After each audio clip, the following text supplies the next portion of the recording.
खबर शामिल करते हैं खानेवाल से। खानेवाल हुकूमत पंजाब की हदायत पर महकमा माहौलियात और सेहत के ज़ेर एहतमाम स्मोकिंग के बारे में आगाही वॉक का इनकाद किया गया। वॉक की क़यादत डिप्टी कमिश्नर अशफाक अहमद चौधरी ने की, जो कि सीओ हेल्थ दफ्तर से शुरू होकर डीपीओ दफ्तर पहुंचकर इख्तिताम पजीर हुई। वॉक में सरकारी महकमों के अफसरान, सिविल सोसाइटी, सहाफ़ियों, शहरियों और तलबा की बड़ी तादाद ने शिरकत की। शुरका ने वॉक स्मोकिंग के नुकसान से बचाव के लिए हाथों में फ्लेक्सीज उठा रखे थे। वॉक के इख्तिताम पर डिप्टी कमिश्नर ने शहरियों में फेस मास्क तकसीम किए।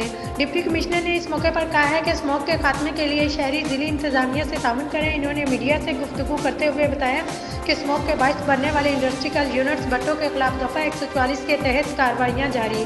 फसलों की बाकियात जलाने पर 24 जिम्मेदारों और 5 इंडस्ट्रियल यूनिट मालिकान के खिलाफ FIR दर्ज करवाई गई। पब्लिक में आगाही के लिए आज ये सलामती वाक का तमाम डिपार्टमेंट्स की तरफ से यहाँ पर किया गया है। इसमें जैसा कि आप लोगों के इल्म में है कि इन दिनों में ऐसी चीज़ें जलाना जैसे फसल की बाकियात हैं, क्रॉप रेजिड्यू है, इस तरह कूड़ा करकट है और जो स्मोक इमिटिंग व्हीकल्स हैं, वो इस मौसम में जबकि टेम्परेचर डाउन हो रहा होता है तो वो एक ऐसी माहौलियाती आलूगी का बायस बनती हैं जो कि एक स्मोक की शक्ल ले जाती हैं। तो इसमें गवर्नमेंट ऑफ पंजाब की तरफ से दफ़ा 144 का नफाज भी हो चुका है कि क्रॉप की जो रेजिड्यू है उसको नहीं जलाया जा सकता। इस तरह जो डेबरी है, कूड़ा करकट है, उसको नहीं जलाया जा सकता।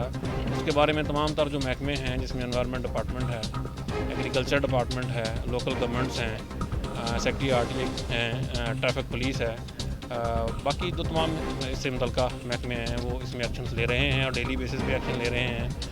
और इसके साथ ही हमें लोगों को ये बताना मकसूद है कि हम ये वो तमाम एक्टिविटीज़ ना करें जो इस तरह की माहौल की आलूदगी का बायस बने।